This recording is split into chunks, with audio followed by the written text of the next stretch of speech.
भगवा वस्त्र, माथे पर लंबा तिलक और हाथ में माला, जिसे आप श्रद्धा से नमन कर रहे हैं, क्या आपको पता है वो आपकी आस्था के पीछे छिपा कोई शातिर है? ये हम नहीं बल्कि हरिद्वार से लेकर देहरादून तक धरे जा रहे ढोंगी बाबाओं के केस बोल रहे हैं। हरिद्वार की पावन धरती पर धर्म का मुखौटा पहनकर आपकी जेब और सुरक्षा पर डाका डालने वाले इन कालनेमियों का अब अंत शुरू हो गया है। मुख्यमंत्री पुष्कर सिंह धामी के निर्देश और एसएसपी नवनीत सिंह भुल्लर की कमान में ऑपरेशन कालनेमी ने हरिद्वार के घाटों पर ऐसा हड़कंप मचाया, ढोंगियों की मानो कमर ही टूट गई।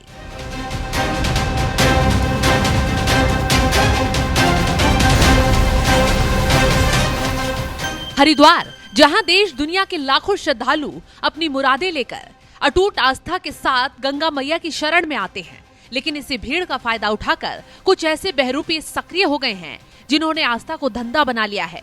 कोई तंत्र मंत्र के नाम पर डराता है, तो कोई जादू टोना करके जेब खाली करवाता है, तो कोई फकीर और साधु का वेश धारण कर सुरक्षा को घात लगाता है। लेकिन अब इस ढोंगियों के दिन लग चुके हैं। उत्तराखंड सरकार के सख्त रुख के बाद हरिद्वार पुलिस ने ऑपरेशन कालनेमी का बिगुल तेजी से फूका। कालनेमियों को बेनकाब करने के लिए पुलिस ने गंगा घाटों पर जो स्ट्राइक की, उसने पूरे तंत्र को हिलाकर रख दिया। पिछले महज 48 घंटे के भीतर नगर कोतवाली पुलिस ने 43 ऐसे संदिग्धों को दबोचा है जो धर्म की आड़ में अपना काला साम्राज्य चला रहे थे। हर की पैड़ी से लेकर सर्वानंद घाट और रोड़ी बेलवाला तक पुलिस की अलग अलग टीमों ने सादी वर्दी में जाल बिछाया।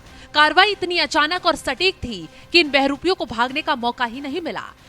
पहले दिन 27 गिरफ्तारियां हुई, दूसरे दिन 16 और संदिग्धों को सलाखों के पीछे धकेला गया।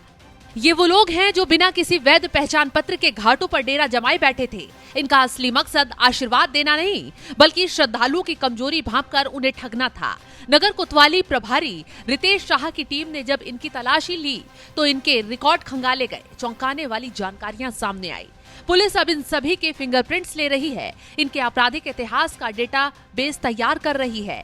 ये कार्रवाई सिर्फ शांति भंग की धाराओं तक सीमित नहीं है, बल्कि ये एक संदेश है कि देवभूमि की मर्यादा से खिलवाड़ करने वालों को बख्शा नहीं जाएगा। इस ऑपरेशन की गंभीरता को समझना है तो फ्लैशबैक में चलिए। करीब 3 महीने पहले श्यामपुर थाना पुलिस ने दीपक सैनी नाम के एक शख्स को पकड़ा था। ये शख्स फर्जी संत बनकर लोगों को चूना लगा रहा था, लेकिन इसकी असलियत इससे कहीं ज्यादा खौफनाक थी। इस ढोंगी ने एक युवती के साथ दुष्कर्म जैसी घिनौनी वारदात को अंजाम दिया था। ऑपरेशन कालनेमी के तहत ही उसे अब बेनकाब किया गया, जो आज सलाखों के पीछे अपने पापों की सजा काट रहा है। ऐसे ही न जाने कितने अपराधी भगवा चोला ओढ़कर पुलिस की नजरों से बच रहे थे, लेकिन अब एसएसपी नवनीत सिंह भुल्लर ने साफ कर दिया है, वेरिफिकेशन के बिना हरिद्वार के घाटों पर किसी भी संदिग्ध की एंट्री नहीं होगी। हर थाना प्रभारी को निर्देश दिया गया है कि इन घाटों पर सघन चेक इन हो और जो भी व्यक्ति संदिग्ध गतिविधियों में लिप्त पाया जाए, उस पर कालनेमी के तहत प्रहार किया जाए।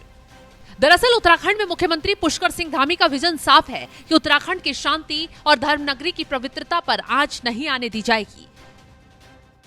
हमारी सरकार ने राज्य में ऑपरेशन कालनेमी चलाकर उन असामाजिक तत्वों और जिहादियों पर भी सख्त कार्रवाई की है, जिन्होंने छद्म भेष धारण करके सनातन के लिए आने वाले लोग, धर्म की प्राप्ति के लिए आने वाले लोग, आस्था और श्रद्धा की पावन डुबकी के लिए हरिद्वार और हमारे अन्य पवित्र स्थानों पर, धार्मिक स्थानों पर जाने वाले लोगों के मार्ग में बाधा बनने का काम किया।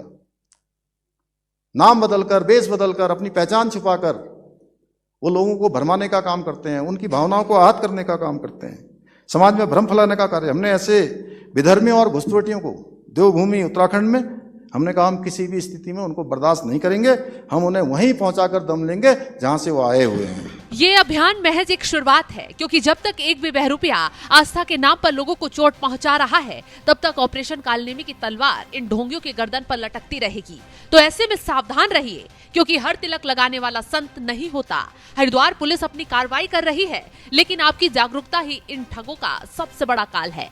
ऑपरेशन कालनेमी अभी जारी है और संदेश साफ है, धर्म के नाम पर अधर्म करने वालों की अब खैर नहीं है। फिलहाल इस खबर को लेकर आप क्या कुछ राय रखते हैं, कमेंट बॉक्स में जरूर बताएं।